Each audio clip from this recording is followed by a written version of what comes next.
Kabayan dikenal orang kampung sebagai sosok yang sederhana. Pakaiannya biasa, senyumnya mudah muncul. Ucapannya sering terdengar nyeleneh, banyak yang tertawa setiap kali ia bicara. Padahal, di balik semua itu, Kabayan menyimpan cara pandang yang jarang dimiliki orang lain. Suatu pagi, Kabayan duduk di bawah pohon nangka. Ia menatap orang-orang yang lalu lalang. Tiba-tiba ia berkata, katanya hari ini, ia mau mengajarkan ilmu telepati. Orang-orang berhenti. Ada yang penasaran, ada yang tersenyum miring, ada juga yang langsung tertawa kecil, mengira Kabayan cuma bercanda. Telepati itu apa, Yan? Tanya seseorang. Kabayan tersenyum santai. Ia bilang, telepati itu bukan soal kekuatan aneh, bukan juga soal membaca pikiran orang dari jauh. Menurutnya, telepati dimulai dari mendengarkan dengan hati, dari memperhatikan tanpa banyak bicara, dari memahami sebelum diminta. Orang-orang makin bingung. Ada yang menggeleng, ada yang berbisik,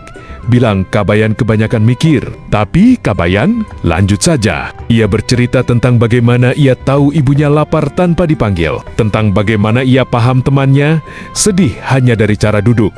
Katanya, itu semua bukan sihir, itu kebiasaan. Beberapa orang tertawa lagi. Mereka bilang, itu mah perasaan biasa, bukan telepati. Kabayan tidak tersinggung. Ia justru mengangguk. Katanya, memang begitu. Telepati sering dianggap sepele karena terlalu dekat dengan kehidupan. Kabayan lalu mengajak mereka diam sebentar. Ia minta semua orang memperhatikan satu sama lain, tanpa bicara, tanpa menilai, hanya melihat. Beberapa saat berlalu, sunyi. Ada yang mulai merasa canggung, ada yang mulai peka, ada yang tiba-tiba sadar.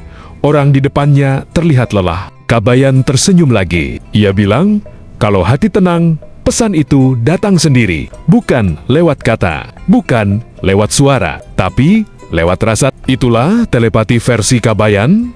Sederhana, tidak ribet, tidak perlu merasa hebat. Perlahan, tawa berubah jadi anggukan. Orang-orang mulai paham. Yang tadi meremehkan, kini diam. Mereka sadar, kebijaksanaan tidak selalu datang dari orang yang terlihat pintar. Kadang datang dari orang yang paling sering ditertawakan. Kabayan berdiri. Ia pamit pulang. Sebelum pergi, ia bilang satu hal. Katanya, kalau ingin dipahami orang lain, belajarlah memahami lebih dulu. Karena saat hati saling terhubung, jarak jadi tidak penting. Orang-orang memandang punggung Kabayan. Senyum mereka tertinggal. Hari itu, mereka pulang dengan pikiran yang lebih tenang. Dan tanpa sadar, mereka baru saja belajar telepati. Dengan cara paling manusiawi.